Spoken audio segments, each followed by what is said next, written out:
आप सभी को राधे राधे। रामायण की कथा अयोध्या कांड। सीता जी और लक्ष्मण जी का अनुग्रह। माता कौशल्या जी से अनुमति प्राप्त करने तथा विद्या लेने के पश्चात राम जी जनक नंदिनी सीता जी के कक्ष में पहुंचे। उस समय वे राजसी चिन्हों से विहीन थे। उन्हें राजसी चिन्हों से विहीन देखकर सीता जी ने पूछा, हे आर्यपुत्र, आज आपके राज्याभिषेक के दिन पर भी आप राजसी चिन्हों से विहीन क्यों हैं? राम जी ने गंभीर किंतु शांत वाणी में सीता जी को समस्त घटनाओं के विषय में बताया और कहा, प्रिय, मैं तुमसे विदा मांगने आया हूँ, क्योंकि मैं तत्काल ही वक्कल धारण करके वन के लिए प्रस्थान करना चाहता हूँ। मेरी चाहत है कि मेरे जाने के बाद तुम मेरे माता पिता जी की तथा भरत सहित समस्त परिजनों को प्रसन्न और संतुष्ट रखना। अब तक तुम मेरी प्रत्येक बात श्रद्धा पूर्वक मानती आई हो। मुझे विश्वास है कि आगे भी मेरी इच्छा अनुसार तुम यहाँ रहकर अपने कर्तव्य का पालन करोगी। सीता जी बोली, हे प्राणनाथ, शास्त्र बताते हैं कि पत्नी अर्धांगिनी होती है। यदि आपको वनवास की आज्ञा मिली है तो इसका अर्थ है कि मुझे भी वनवास की आज्ञा मिली है। कोई विधान नहीं कहता कि पुरुष का आधा अंग वन में रहे और आधा अंग घर में। हे प्राणनाथ, स्त्री की गति तो उसके पति के साथ ही होती है, इसलिए मैं भी आपके साथ वन चलूंगी। आपके साथ रहकर वहाँ मैं आपके चरणों की सेवा करके अपना कर्तव्य निभाऊंगी।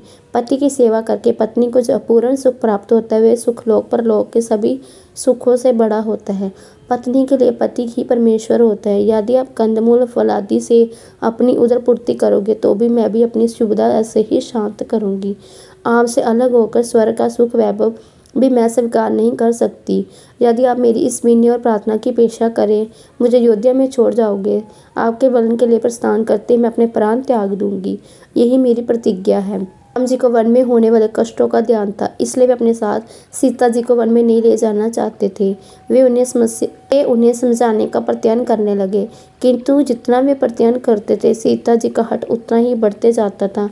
किसी भी प्रकार से समझाने बुझाने का प्रयास करने पर वे अनेक प्रकार के शास्त्र संपत तर्क करने लग जाती, उनके प्रयास को विफल कर जाती। जनक नंदिनी जी के आगे राम जी का प्रत्येक प्रयास सफल हो गया। अंत में उन्हें सीता जी को अपने साथ वन ले जाने की आज्ञा देने के लिए विवश। सीता जी की तरह ही लक्ष्मण जी ने भी राम जी के साथ वन जाने के लिए बहुत अनुग्रह किया। राम जी ने बहुत प्रकार से समझाया, किंतु लक्ष्मण जी उनके साथ जाने के विचार पर दृढ़ रहे। परिणाम स्वरूप राम जी को लक्ष्मण जी की दृढ़ता, स्नेह, अनुग्रह के सामने भी झुकना पड़ा। लक्ष्मण जी को साथ जाने की अनुमति देनी पड़ी। सीता जी और लक्ष्मण जी ने कौशल्या तथा सुमित्रा दोनों माताओं से आज्ञा लेने के बाद अनुनय विनय करके महाराजा दशरथ से भी वर जाने की अनुमति देने के लिए मना लिया। इतना करने के पश्चात लक्ष्मण जी श्रृंग आश्रय के पास पहुंचे। उनसे समस्त शस्त्र आदि लेकर राम जी के साथ उपस्थित हो गए। लक्ष्मण जी के आने पर राम जी ने कहा, हे सुमित्र, वन के लिए प्रस्थान करने के पूर्व मैं अपनी संपूर्ण संपत्ति ब्राह्मणों, दासियों तथा याजकों में वितरित करना चाहता हूँ, इसलिए तुम गुरु शिष्ट जी के ज्येष्ठ पुत्र को बुलाकर लाओ।